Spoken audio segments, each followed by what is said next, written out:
All right, welcome back, everyone, to another episode of Springing into Football, ninth episode of our third season, and back for a Week 3 recap. We are myself, AJ, Diego. Thank you guys for joining us, as always. Guys, a action-packed weekend, as always, because first, it was really the storyline of Ted Ginn Jr. not being able to be the coach on the sidelines for the Aviators after he was arrested for DUI or convicted of DUI, excuse me.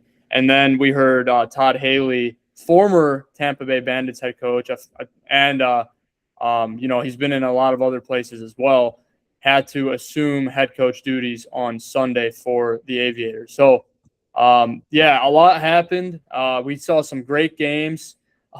We saw a controversial ending in the first game that a lot of us in the UFL community were very frustrated with how that one ended. We saw Birmingham versus St. Louis, a real barn burner, a great game to finish the weekend. Just overall a great weekend. DC versus Houston, that one just the outlier out of all the other games. The one that is not as close, and so again, a great weekend, a lot to cover here in our third episode in the season, it should be a good episode on tap. But just wanted to hear your guys' overall thoughts of this week. Obviously, we had a lot go on and kind of the things I mentioned, but did anything stand out to you? Are you frustrated with anything? I know Mike Rapoli came on the air on Twitter a couple times. Notably after that game on Friday, but a lot of in some other times as well. But if you guys had anything on this Week 3 here, I'd love to hear it. I think just to start off, I feel like every game in their own way just had something to show for. Some were high scoring, some was a blowout like that Houston DC game. That was really bad. There's a chance that Paolo Tagovailoa starts again on Thursday, so you have to wonder how that's going to go against Louisville. But they were good games. For those that don't know, I was in that St. Louis game just this past Sunday. That was my third game in St. Louis. I was just at the championship last summer, but I think it was a good stadium experience. It was nice to be back in the Battle Dome. Sucks we lost. There was a guy behind me who kept screaming, "Matt Corral sucks." But all in all, though, I think it was a great week. I know that ending in Louisville was pretty bad. I'm going to share my opinion once we get to that. Yeah, it was a tough ending because I get both sides. When we heard Mike Rapoli's explanation, it was a long game and guys are battling it out, and the whole point is that they don't want to commit. They don't want the defending team to commit too many penalties to limit them from scoring, because it could be a tactic for them to get the ball back and score themselves. So for them to do that, again, we didn't think it would translate into the game ending like that, but it makes sense from to a degree. But again, some of us didn't want the game to end like that just because how it went, right? And I'm sure, and Dean Blandino is getting a lot of shade as well here in the last couple of weeks. But AJ, did you have anything on this week? I know we covered a good amount, but I know we'll talk about all the games in a minute, but I just want to shout out the Aviators. Their head coach wasn't there, and Todd Haley got those guys together, and they played a pretty good game. I believe they was leading 7-0 for a little bit, but just a great job by the Aviators as a whole. It happened like the night before, and that's a lot to go through right before the game starts. But they still brought it together, and they lost, but they still look great. There were other teams like Houston that didn't look so well. So for them, they nearly came back at the end as well. So there's exactly. There's a lot of adversity from those guys. Exactly. So it was great for them. You love to see that, and hopefully they can hit the right direction going forward. Yeah, and it brings up the $1 million question: is should Todd Haley be the head coach over Ted Ginn? As an Aviators fan, I am not opposed. I mean, it's funny because Diego asked me about Ted Ginn a couple weeks ago, and I'm not opposed to doing what's best for the team, but I think what we looked like on Sunday has been a lot better than our first 2 weeks. And again, I think we played the best team in the league, and so for us to look like that, I mean, AJ, you covered a lot of it. Like that should mean something. On a very tight schedule from when we heard about the Ted Ginn news, only about 24, 36 hours prior to kickoff. I mean, that is a difficult thing to do. And I saw James Larson after the game, tweet that Todd Haley didn't seem, to be sad or disenlightened about how the team performed on Sunday. And that's always good because, they may have not won, but for him to, to be the acting head coach for a day and say that we're trending in the right direction, we're gonna figure this team out, it should mean something, right? And I think, they could have pulled that one off. It would have, potentially twisted the story even further, and even maybe even Todd Haley would be the head coach. But for now, Ted Ginn will return to the Aviators sidelines. So, but yeah. All right, so we're gonna continue this segment once again. So grading a quarterback, guys, just the three of us here tonight. You guys can all pick a quarterback out of the 8 that started or played the majority of the game. Obviously, we did see some substitutions throughout some of them, including Talia Tagovailoa in Houston or in DC. Versus DC. So there's a lot. There's a lot of different ways you can go with this. If either one of you guys wanted to start, if not myself, if not I can kick this one off here. I can start. Okay. I'm gonna go with Harrison Frost, who relieved Brandon Silvers. It was really rough. He threw like back-to-back picks, and I was like, "What's going on?" But he slowly got it together, and he kind of got into the game. I would give him a C plus. I don't think he started great, but that could be because he just came off the bench. But I think he did a very great job finishing the game. And they were down by like 10, I believe, in the fourth quarter. And I just watching that last quarter of the game. He did a great job of getting the offense together, throwing the ball down the field, and getting them into end zone for a win. So great job by him. I give him a C plus. Man, I thought when after he threw those back-to-back picks, I'm like, could we possibly have a chance? But then the offense came, I mean, don't get me wrong. I mean, like Corral did make some good plays, especially that one to Deion Kane, but Simon still got work to do, but that's for another topic. But no, I mean, I think Frost, did solid. I mean, he's still really young too, because I think this is his third year of professional football. So, I mean, I think his chance was definitely coming. It was, it was definitely nice to see the Bellhawks make a change. Yeah, and it didn't start out very hot. I mean, you guys both mentioned that. I mean, he threw his first 2 professional attempts were interceptions, and as fans and viewers and coaches, like that's never a good way to start any career. Like whether you're quarterback, running back, wide receiver, you have fumbles or drops or whatever the case is.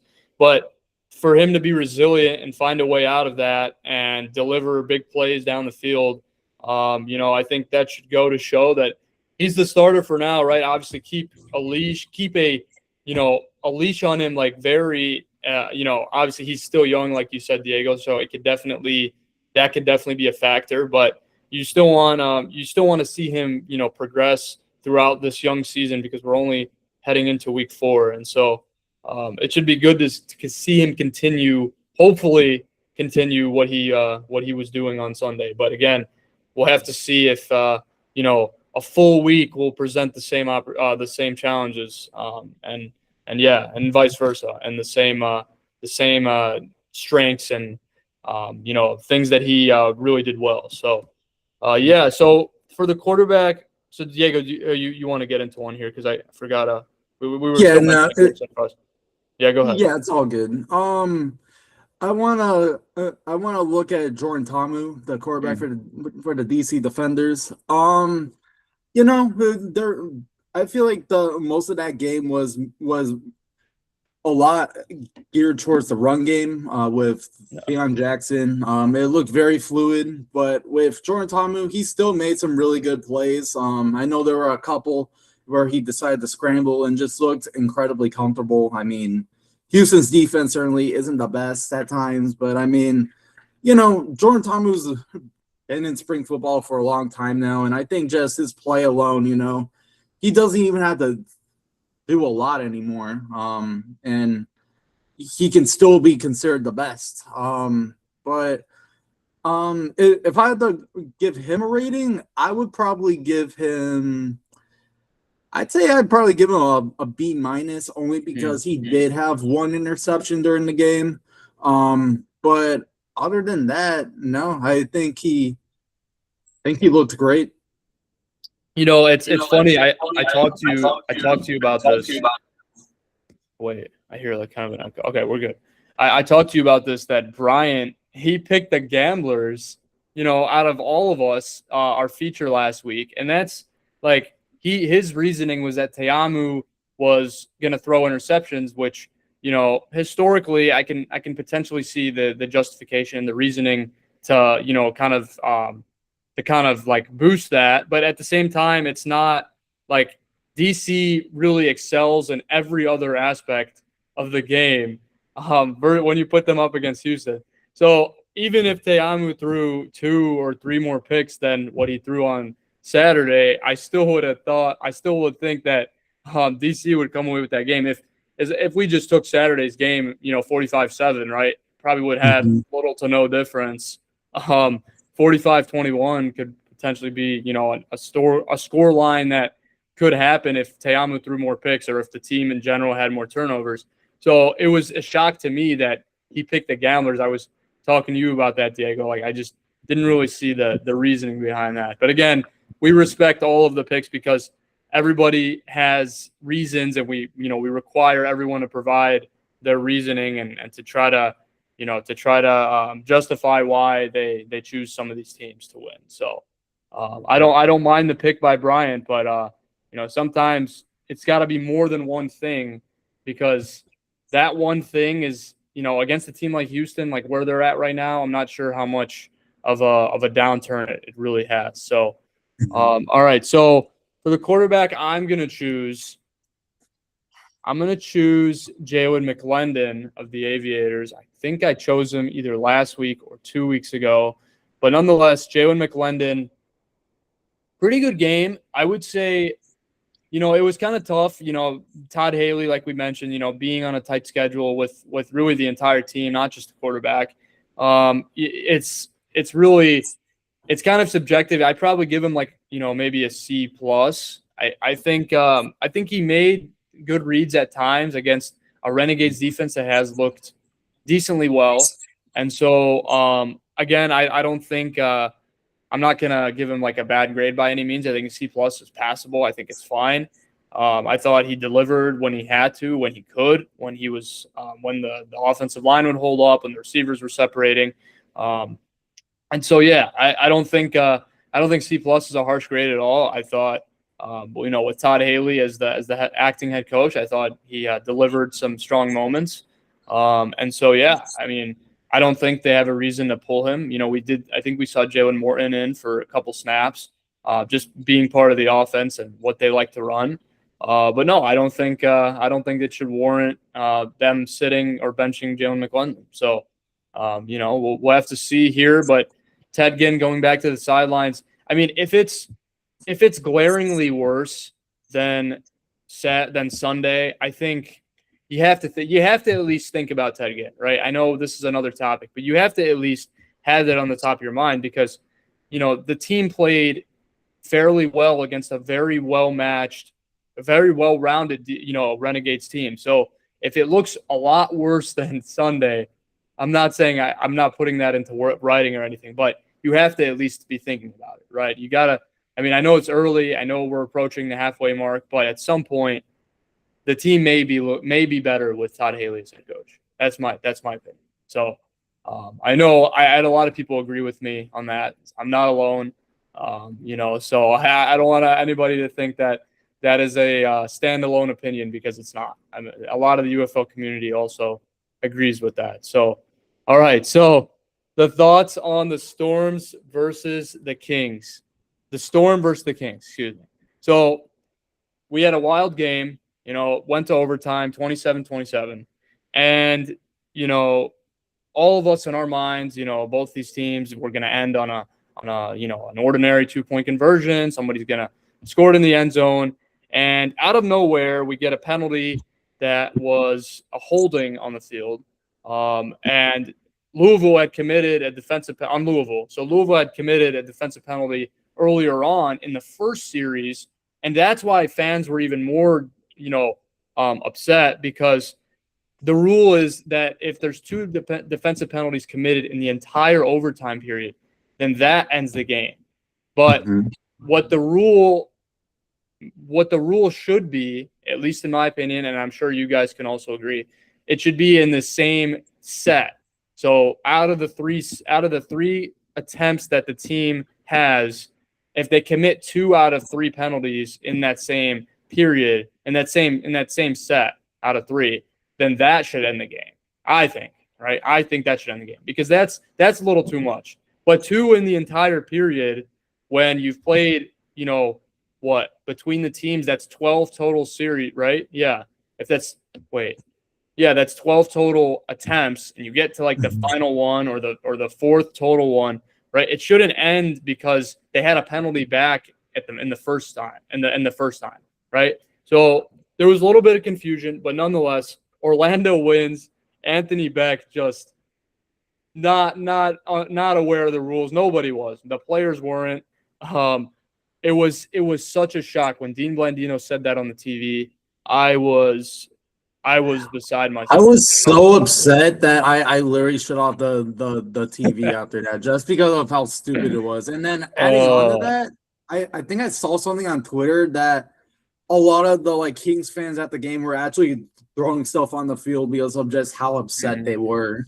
Yeah, it's a tough pill to swallow. We wanted, most of us wanted Louisville to win, because it was, AJ, I know you wanted, you're a Storm fan and you wanted your team to win, but it would have been a great thing for Louisville to win at home in front of the fans in a game fought, hard fought like that. But again, better team comes, wins somehow, some way, right? Doesn't matter how you do it. All that matters is how it shows up in the record books, right? So yeah. I'm not arguing anything. I don't think they should reprimand the win or take it back, or I think my own spin on this. I think, just in general, I think just they have to make changes to this rule, whether you like it or not. Because I think it is good that Mike Rapoli did make a tweet about an hour after the game ended, which I think that was good. Before, I think in an NFL it kind of takes them like a few days or 2 to finally address it. Well, he knew at the time that there was something wrong with it. But I think if I could try to simplify it a bit, if something like that happens back to back, why not just put the ball at the 1-yard line and then just reattempt it? That's how I would see it. But I do understand that, both teams did not get any positive attempts, but at the same time, you got to have something that is fair for everyone who is watching and on the field, or else, it's one thing to lose viewers with a new league like this, and you just have to make sure you're making these games for everyone, I guess.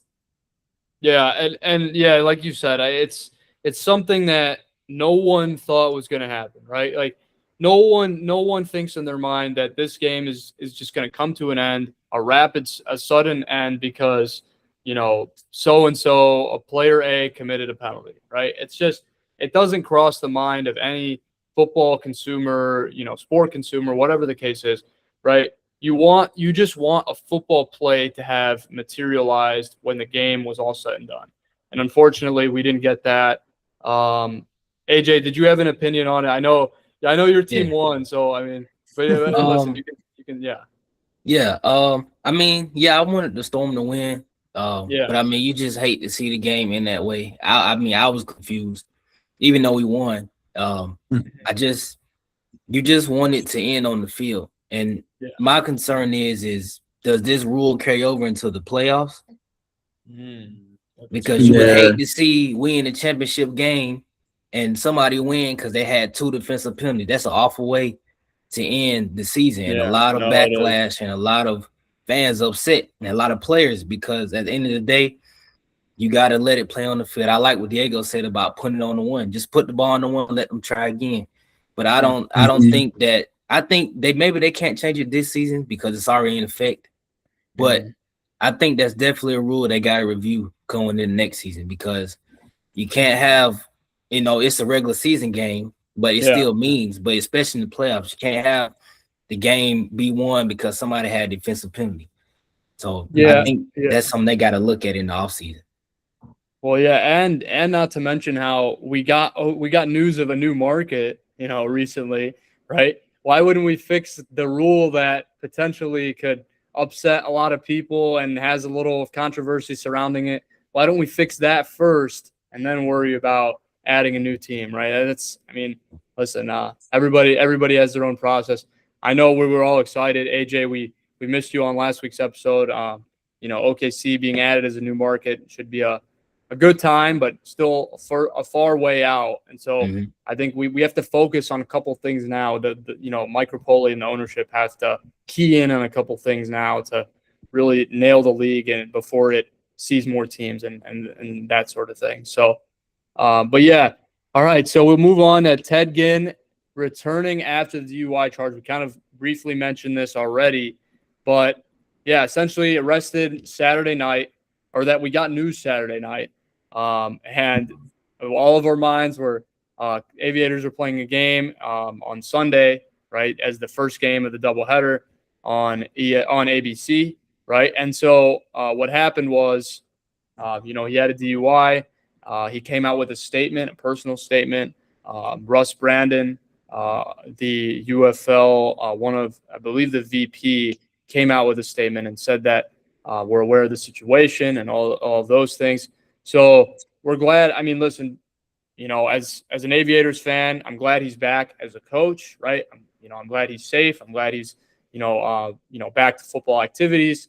But the football is another thing, right? We don't have to talk about that. But the bottom line is the Aviators are 0-3, and they're looking to get a win here after playing back-to-back Dallas. And I don't think anybody in our picks, which we'll get into later, took Columbus. I was on the fence. I really was after last week. But with Ted Ginn returning to the sidelines, we're glad. I mean, I'm glad he's back to an extent. But as for the football, I don't think we're going to come on top this week, even though we looked pretty good last week. But we'll see. It's in Columbus, right? Something to keep in mind. Hoping the fans still show out like they did earlier on. So again, we'll have to see. But did you guys have any thoughts on this? Kind of when you heard it, or how the Aviators looked, maybe. I think to start with mine, I think it's definitely not a good look, especially in your first year as a professional head coach. I know it kind of rubbed off people's minds off a bit when it first dropped. When I saw it, I was definitely shocked, because why are you doing this a day before the game when the team is ready to go? Yeah. You study the playbook and stuff like that. But I kind of want to know if there's any internal penalties, if he's getting fined or anything at all by the league. But if he wants to be serious about possibly getting another job in the future, he can't make this up again like this. But I'm very interested to see how he's gonna look this coming weekend. I think adding on to what you said earlier, Ferris, about if Haley should stay, I do think that he does have the experience. I wouldn't mind if maybe Ted Ginn decides to step down or something like that. But I don't know. I feel like Ted Ginn would probably work better as an offensive coordinator or maybe a receivers coach. I mean, I definitely don't mind doing something different, but you still got to look at the bigger picture. Yeah. AJ, did you have anything? I mean, I know you kind of mentioned it a little bit as well. Yeah, I'll keep it short. Just as the head coach, you got to make better decisions. In my eyes, he's kind of the face of that team. He played in Columbus. Everybody at Ohio State knows him. So I just think, you got to make better decisions. And also, I was on Twitter today, and I saw the Aviators posted a post about him speaking to the team, and in the comments, all you see is people talking about drinking and pictures of drinking and stuff like that. So, I mean, it's not the attention that you want, especially in the first year, and you're trying to get people onto the team. Yeah. So I just think, you just got to make better decisions. I think everybody makes mistakes. Everybody can be given grace, but at the same time, you also just got to realize that you are the head coach, and you got to get these players to do certain things, and you can't ask them to do things that you can't do. So I just think overall, if it's a mistake, it's a mistake. Hopefully it doesn't happen again, but you just got to make smarter decisions. Can't embarrass the league like that, especially a league that's trying to gain traction.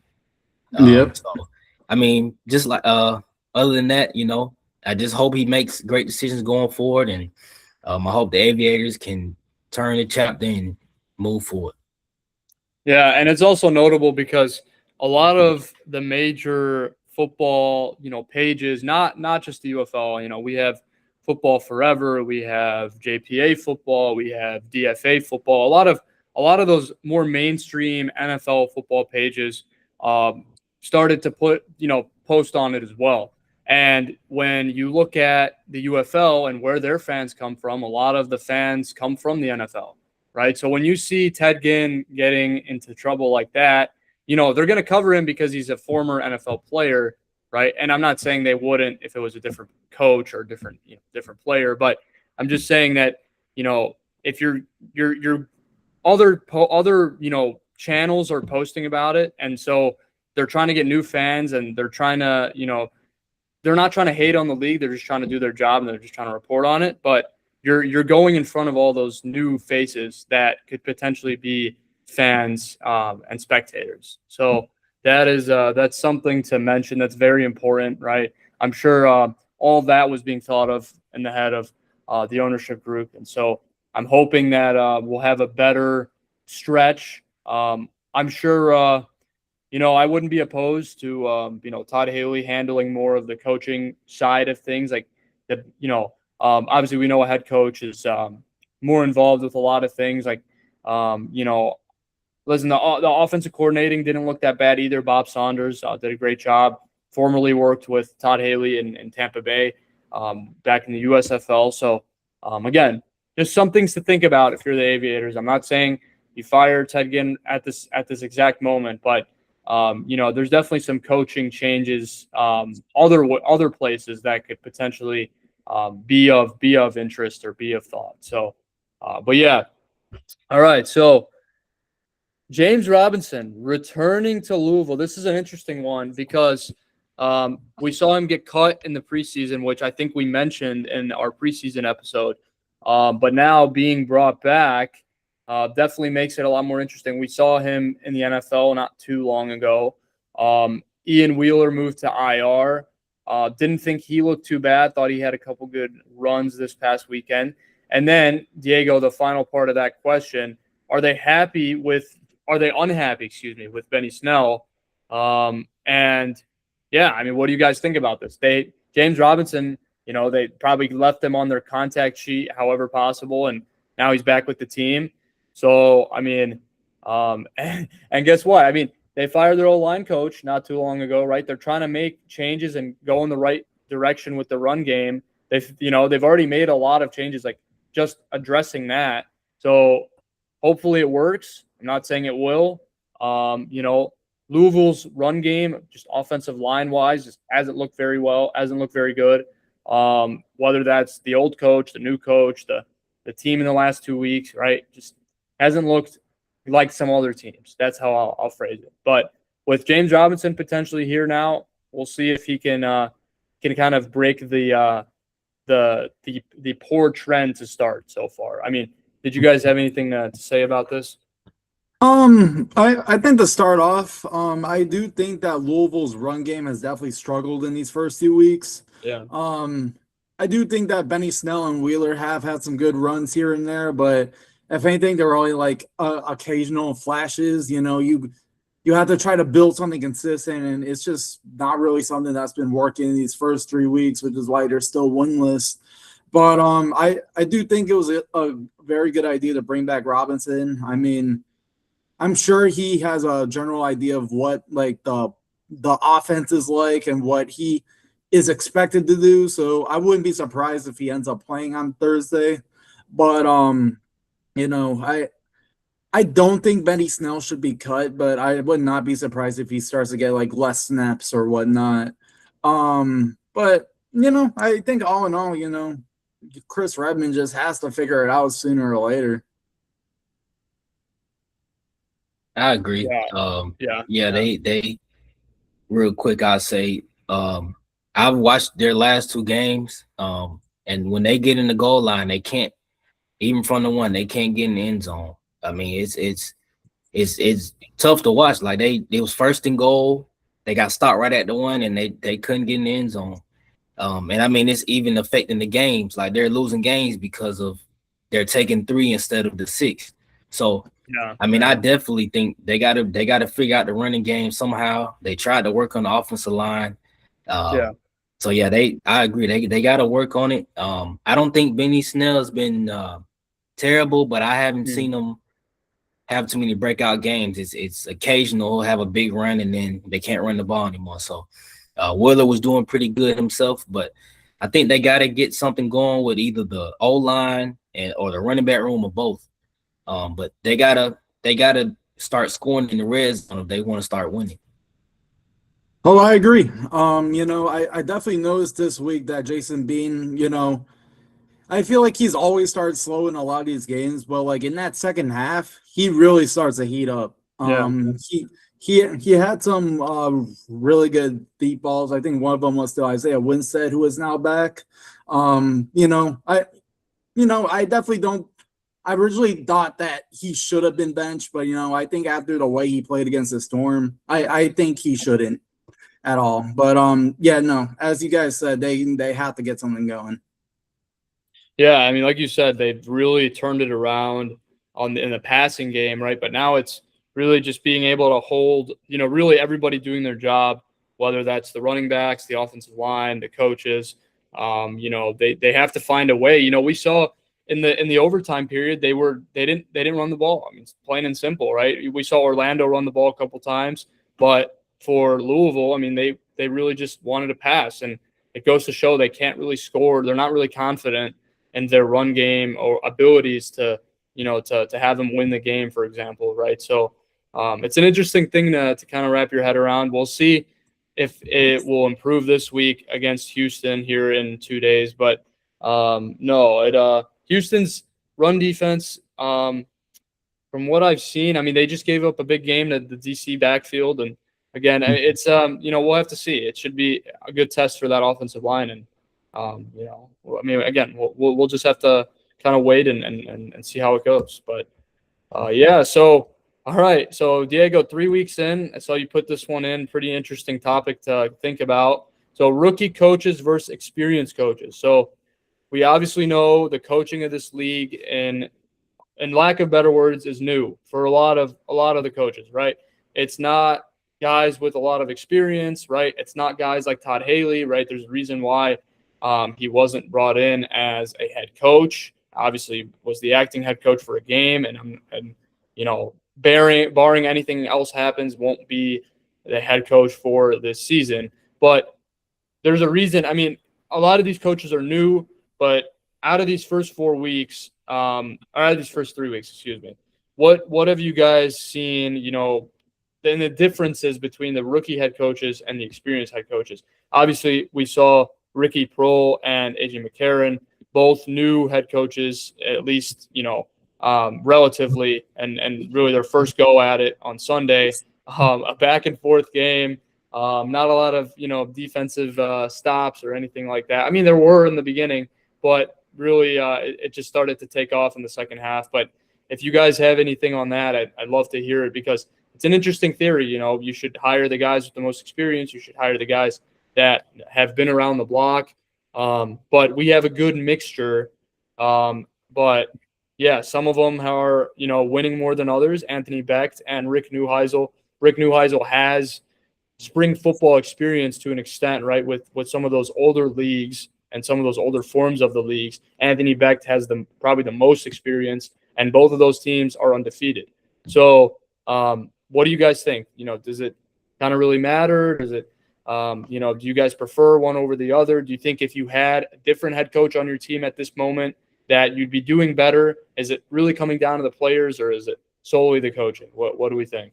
I think to start off, I think out of all the new coaches that we've seen so far, I think that probably Coach AJ McCarron has probably been the best one. Just because he's familiar with Alabama. He knows that the football there is up to a very high standard, which, I think the way he just rallies the players around and just, just really just tries to keep their heads up and not try to overdo it. I think has definitely helped his case.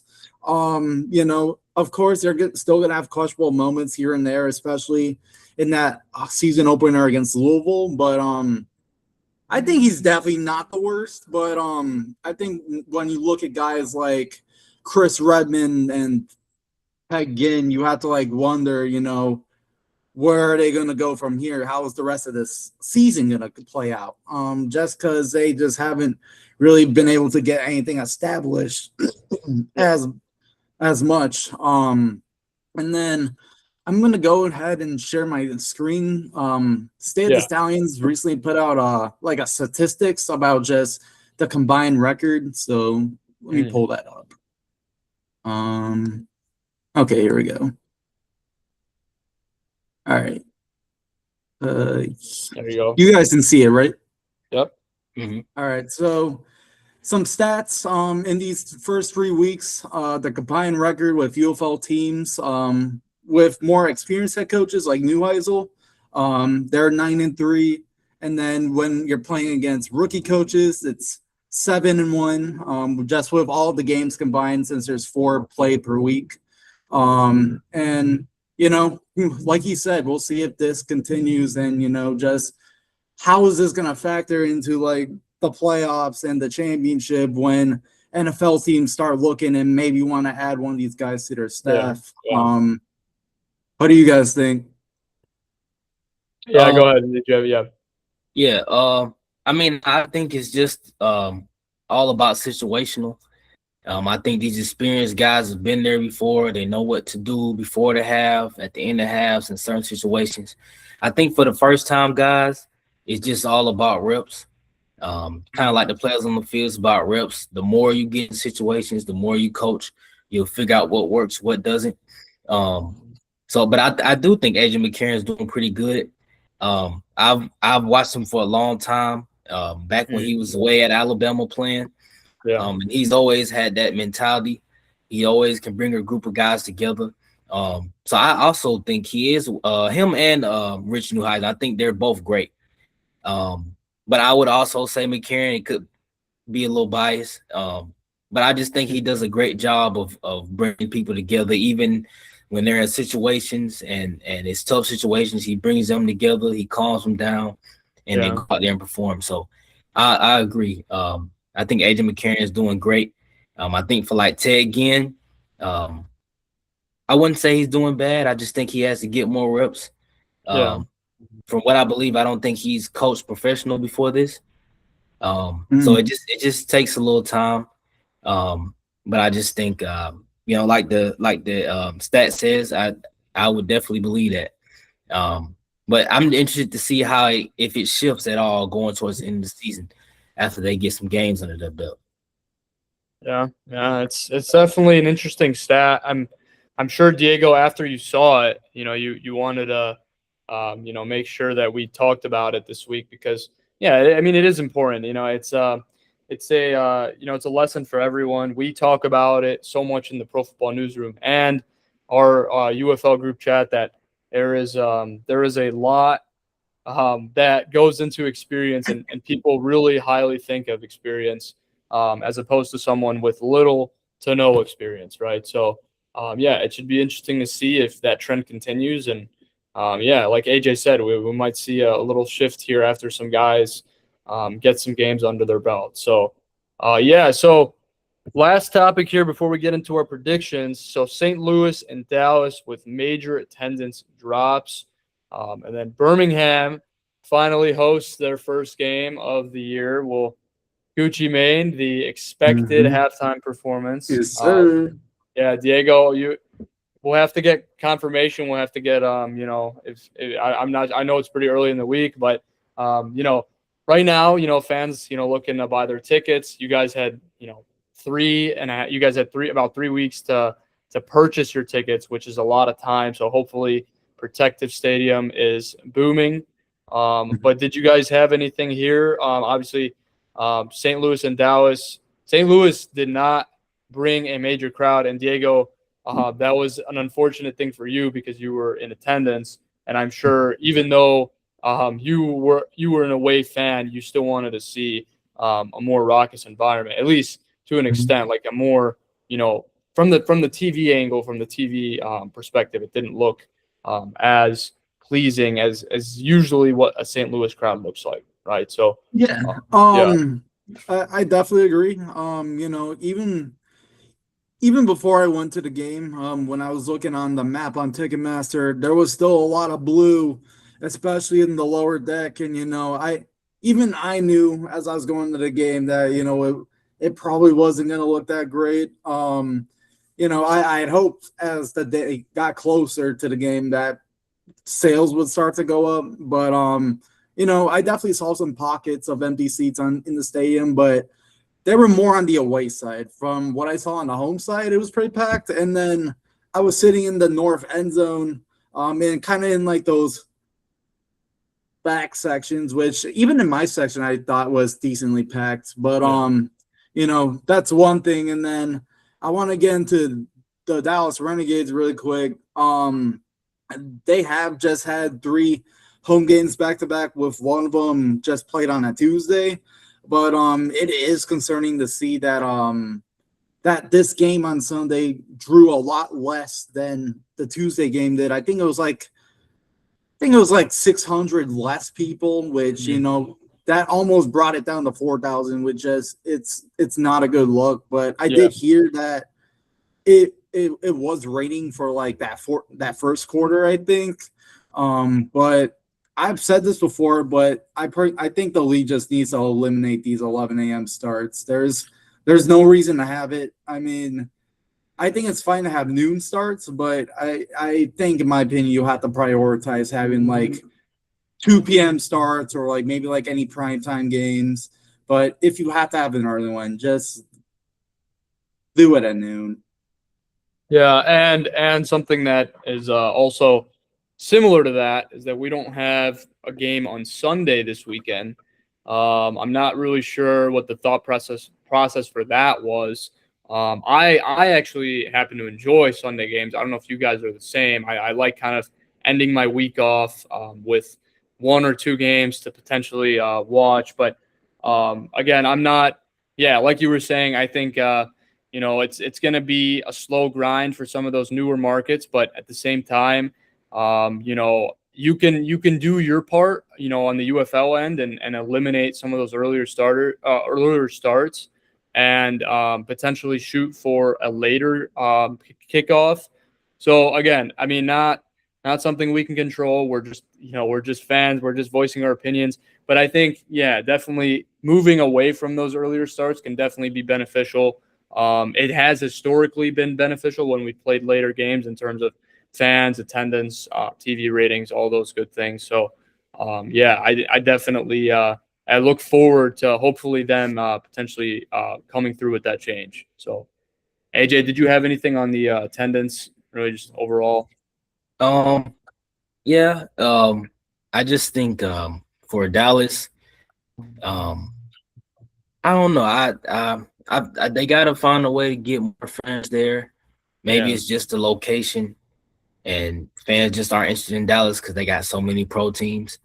And then as far as St. Louis, I wouldn't worry so much about St. Louis. I think they Yeah. always pull a pretty, even if it kind of lower raises, they've always, those fans are loyal. I Yeah. just think, for this weekend, I think it's like WrestleMania this weekend. The next weekend they got the NFL draft. Yeah. So I mean, but it's like this every year. You always got stuff going on, March Madness and all that. Absolutely. So I think they just got to continue to try to find ways to bring fans in, and just try to get them to pack the stadium, whatever it is, giveaways, special nights, kind of like they did last year.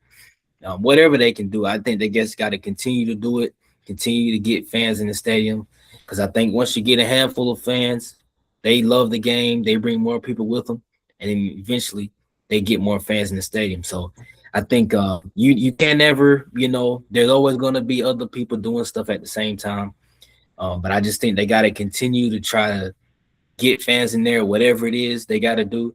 They just got to get them in the stadium, and then let the football keep them after that. Yeah, it's interesting to talk about. I mean, we like we said, I mean, we deal with these other events every year. We deal with the Kentucky Derby also coming up. We deal with March Madness. We deal with NFL draft, right? And so it's we just saw the UFL post actually on their Instagram page, and week 3 doubleheader average viewers was 991,000. Up 17% versus ABC week 3 doubleheader in 2025, and up 32% versus a 3-game slate in 2025. So you can see that the views are increasing at an extent, but you want to see it really from top to bottom as opposed to 2 games and not the complete weekend of 4. So, I could definitely tell Mike Rapoli had maybe potentially made this post because he said, "We see you, we appreciate you. Let's keep building this thing together," with 3 exclamation marks, and together all in caps. He is known for like saying that like little statement in a lot of his tweets. So I wouldn't be surprised if the PR team handed over the account to him for this post. I'm sure he was happy with it. So I'm sure he didn't mind. But all right, so here is one of our favorite segments, our week 4 predictions.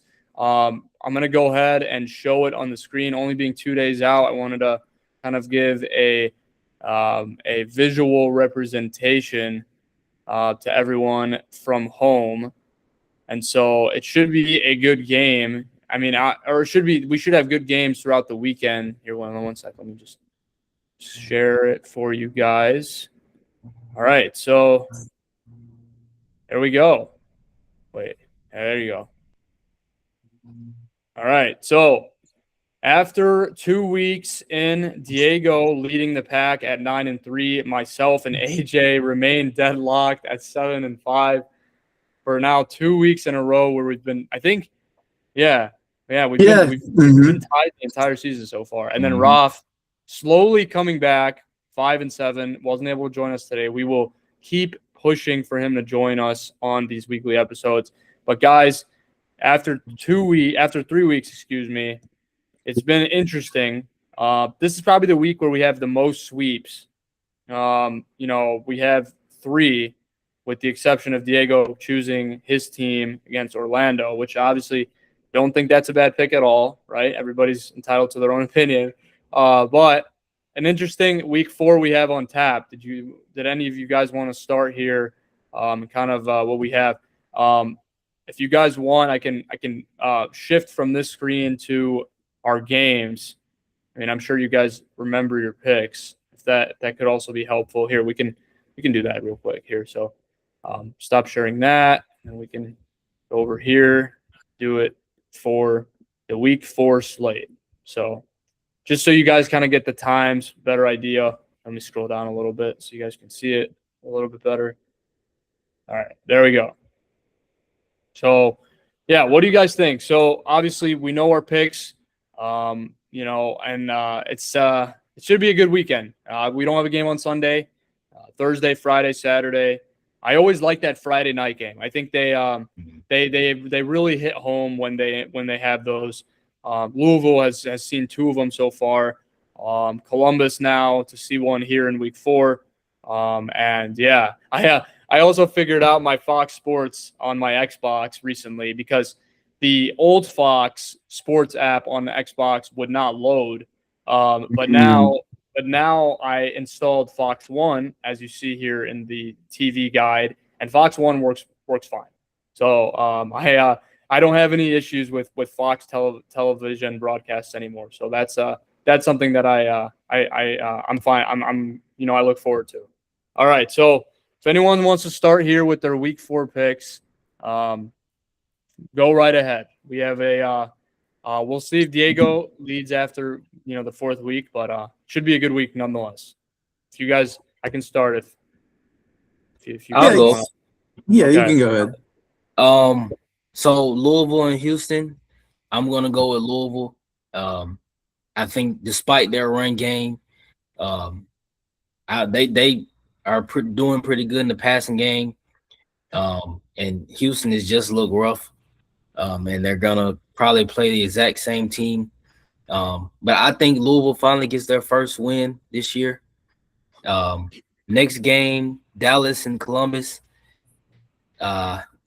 We saw them play last week. I think Columbus being at home helps them a little bit.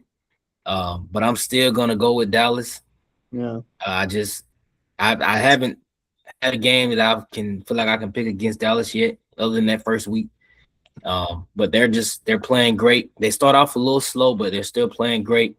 Vaughns and Reed, they got a great connection going on. I think they continue in week 4. And then we got St. Louis and DC. They played and St. Louis won the first time, but I think DC has got this. I think they play great at home. I watched the full game last week. They was interviewing fans all game, and you love to see it. Those fans, they always seem so passionate, and I think McCrane's going to hit a couple of 4-point field goals. So I got DC winning this one. And then Orlando and Birmingham, me and Ferris talked about it. Birmingham is my old team, and they're playing in Birmingham. But I'm going to go with the Storm.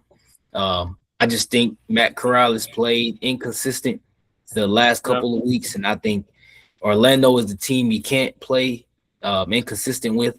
So I think it's going to be very close and a great game. I think it's going to be a lot of Birmingham fans, but I think Birmingham loses their second straight, and then they gain some momentum after. But for week 4, I got Orlando winning. Definitely some interesting picks. I mean, it's a wild weekend. Obviously, I said we had more sweeps, we had more certainty for some of the matchups, but nonetheless, it should pair for a pretty a good week. It's gotten less and less predictable every week. Somebody said that in the PFN that it was pretty predictable through the first 2 weeks, but now as week 3 and week 4 have approached, we've kind of gone from the predictability, and we're kind of like, okay, I kind of have to think about this one, right? Like it's not so clear cut anymore. So, Diego, did you want to get into your picks? If not, I can go ahead myself. I can. So to start with that Thursday game on NFL Network, I'm gonna pick Louisville on this one. Similar to what AJ said, and I think with what we said so far, I do think that they come off as the stronger team. I do think that Jason Bean's just gonna come off and just play. It's gonna be interesting to see if he struggles a bit in the first half, but no, I got Louisville winning this one. And then the second one in Columbus on Friday night. I'm gonna pick the Renegades on this one. I just feel like just the Aviators are still trying to get themselves going. I just don't really see a reason to really pick the Aviators. And then going into that third game, I'm not gonna lie, I kind of went back and forth about this one just because with how this rivalry has gone these last couple years. But I am going to pick the defenders just because I'm sure that home advantage is going to help them a lot. And I do think that Jordan Tamu and that team has the stronger units overall. But I would not be surprised if St. Louis comes off with an upset.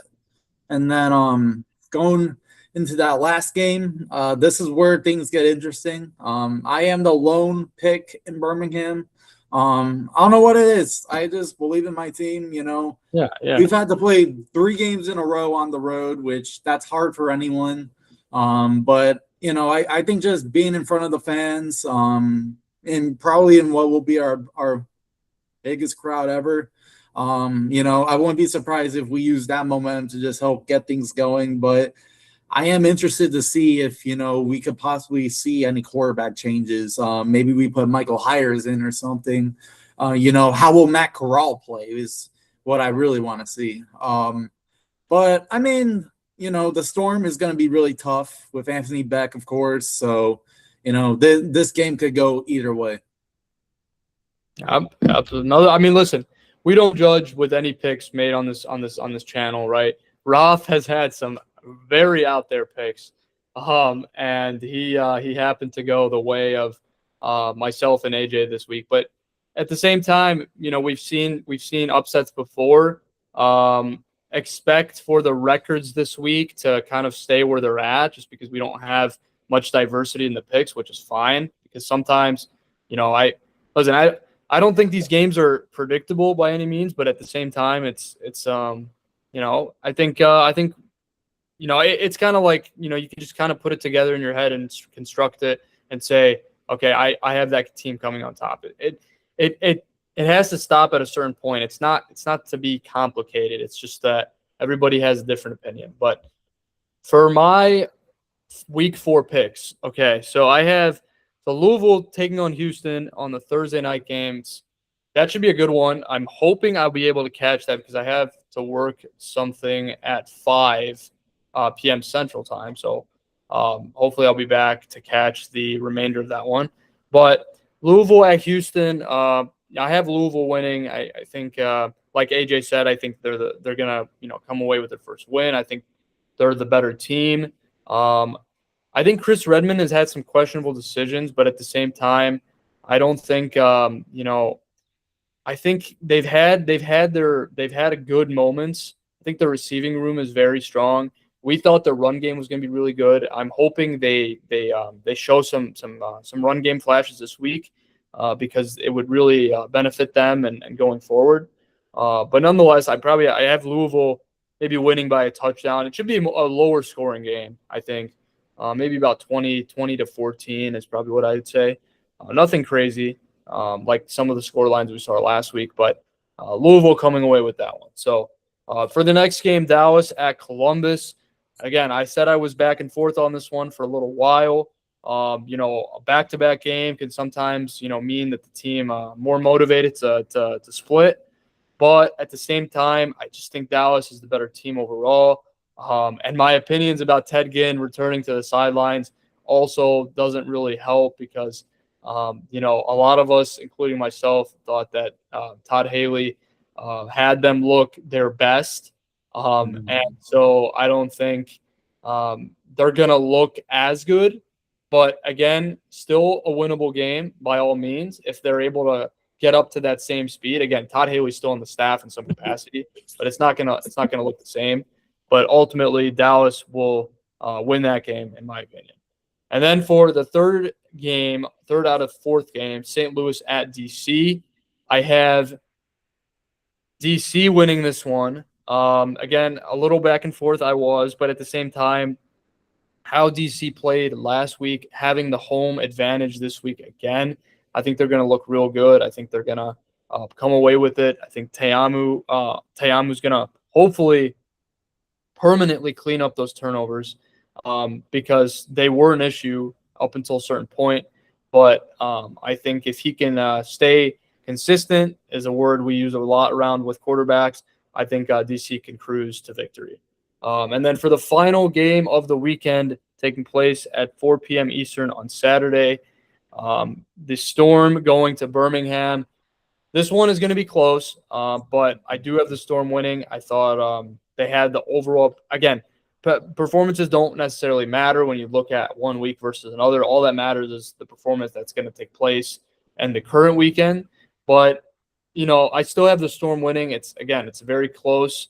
But again, it's one of those things where I think the Storm will be the better team. I think as long as Anthony Becht can coach a consistent game and the players can be good, I think they will come away with it. Their defense has also looked really good, so it should be a good test and a good challenge for Matt Corral and company. So those are my picks. The Kings, the Renegades, the Battlehawks, and the Storm. Also the same for AJ, Raf, and myself. And then Diego picking Birmingham. Listen, we don't discourage any outside picks because it could very well happen, and definitely something. If you win that one, you're only adding on to your record that you're ahead of us. So it should be. Yeah. So you're not really losing anything, right? You're picking your home team. You're confident and you're staying with it. So, all right, I'm going to stop sharing here. We'll get into our final thoughts of week 3 going into week 4. Did you guys want to add anything here before we hop off the air? It's been a wild week. Hopefully, we're hoping to hear some news. Obviously, we need to get confirmation on Gucci Mane being the halftime show with some of the news circulating around him in recent weeks. We need to get up a couple other things as well. Maybe if, I'm sure we'll have, we have gotten roster news, actually. I did want to share that. Anders Carlson being signed by you guys, Diego. I'm interested to see if you had anything on that, as well as I have very mixed opinions about it. I do think that Jonathan Garibay should have been cut a long time ago, but I think we recognized that our kicking game wasn't great, which was why, if we scored for a touchdown, we would either go for it or just not kick at all, I guess. Yeah. There's one things to look at. But Anders Dreyer, I'm very mixed on that signing just because is he really the best available? But I'm willing to give him a chance, as long as he can just get in, possibly kick for 4. That's all that matters. I'm very interested to see how this goes. Yeah. We believe we saw another transaction. I could be mistaken, but if not, no, sorry. Those are all that we have tonight. Trey Dean and Willie Tyler of Louisville also released. And you guys, Houston actually signed Jackson Carman, former Cincinnati Bengal draft pick. That'll be interesting. He was on the Stallions. He was a waiver claim. So again, everything is being thought of. Houston trying to bolster up their offensive line. And a lot of interesting storylines heading into week 4. If you guys do not have anything to say here for what we have in store for another week, we will hop off the air. Make sure to follow us on all social media channels, YouTube, Instagram, and Spotify. We will have our picks out as soon as this episode goes out, depending on when we get that. Most likely tomorrow morning, just with the length that we take with these episodes usually doesn't get to us in a timely fashion for us to release it tonight. But we appreciate all the love and support because it has been an interesting 3 weeks, and we're hoping UFL fans stay with us because it is it's a learning curve for all of us, right? We're all learning something new to an extent, right? Some of us have more knowledge than others, but that rule was new to all of us. I don't think you could name one person in the UFL community that thought that game was going to end right there and then. Okay, so just please stay with us, be patient. This league will see better days. For right now, there's been a lot of drama, a lot of controversy, but we're hoping that everything clears the air soon and that we'll get right back to a functioning and booming football or spring football league. All right. So thank you guys so much for joining, and we'll see you next time. Have a good night. You too. Thank you.